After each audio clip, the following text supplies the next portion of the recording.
Hey everyone, I'm just going to kind of give you a brief introduction to rhetoric because we are going to be discussing several of these terms over the course of the semester, and so it's just really important that you kind of know what they are.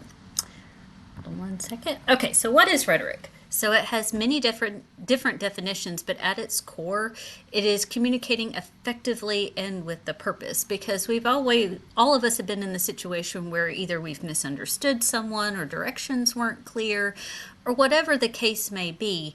And so that's why rhetoric is so important, is being very careful with our word choice and being able to help people to understand our different points of view.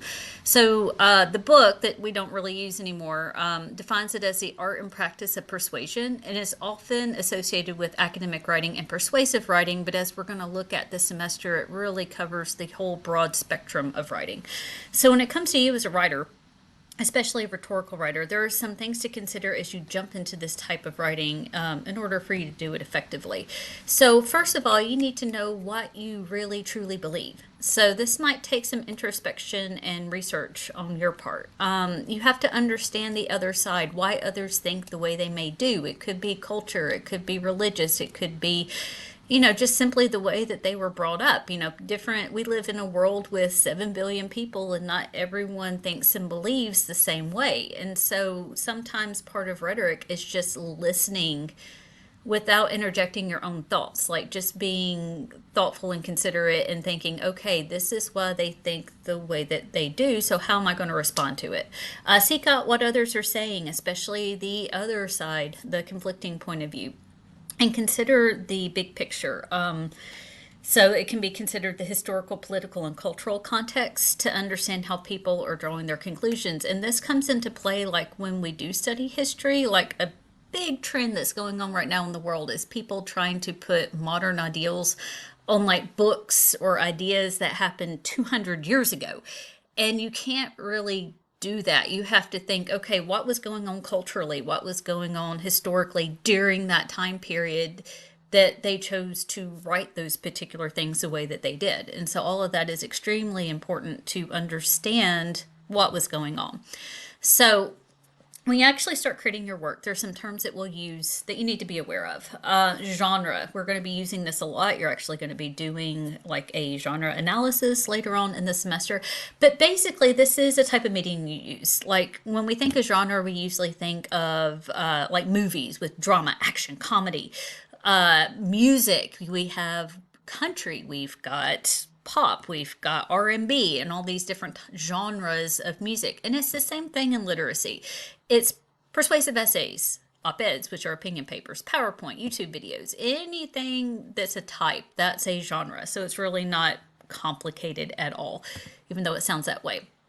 So, what is rhetorical situation? I'm not gonna like read over all of this like in depth here.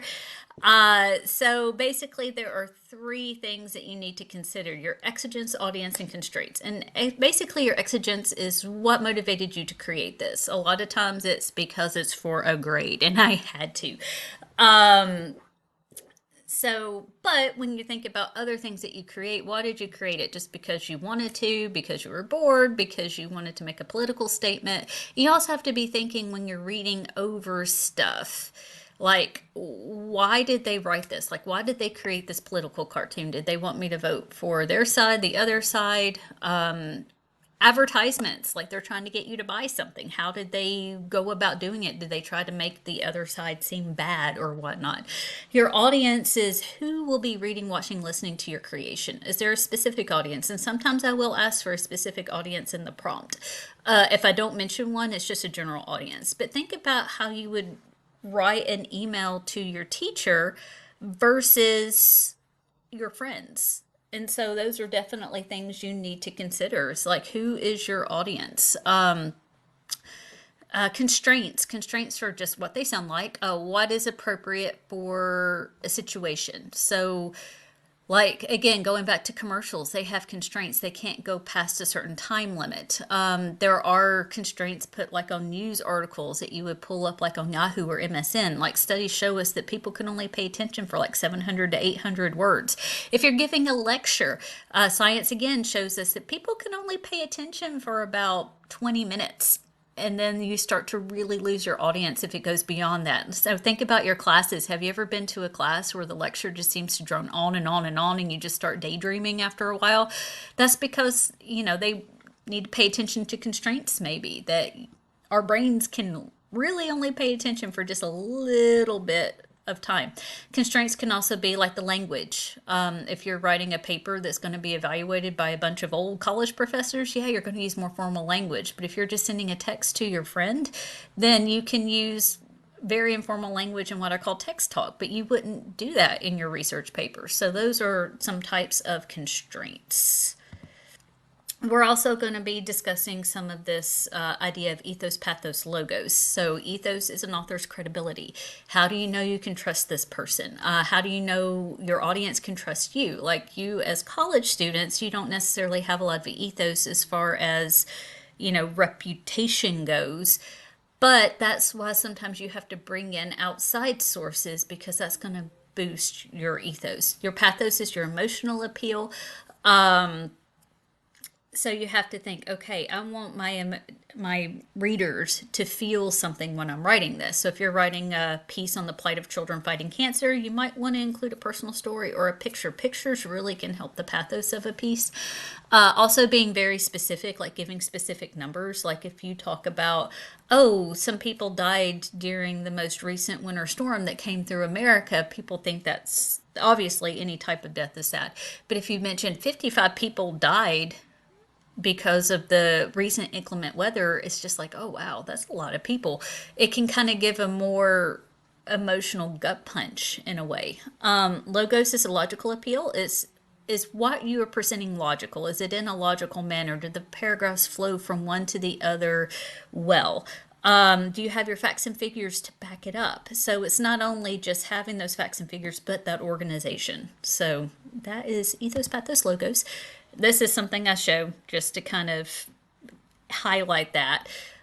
Logos is your Hermione. She's there. Logic, reason always has the answer. Pathos is your Ron because he is very emotional. Ethos is your Harry. He's your hero of the story, so you kind of trust him to hopefully make good decisions and come out on top at the end.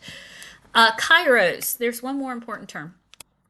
It's not part of what I call the holy trinity of rhetoric, but kairos is very important too. It's all about timeliness. It's that thinking of the right thing to say at the right time. I don't know how many times I've been lying in bed at night and I think, oh, I should have said that. You go back and you think about arguments or disagreements, or, someone says something and you just want to say something back and you just can't think of the right thing. And of course, when we do have those moments, when we think of the exact right thing to say at the right time, it just makes us go, yes.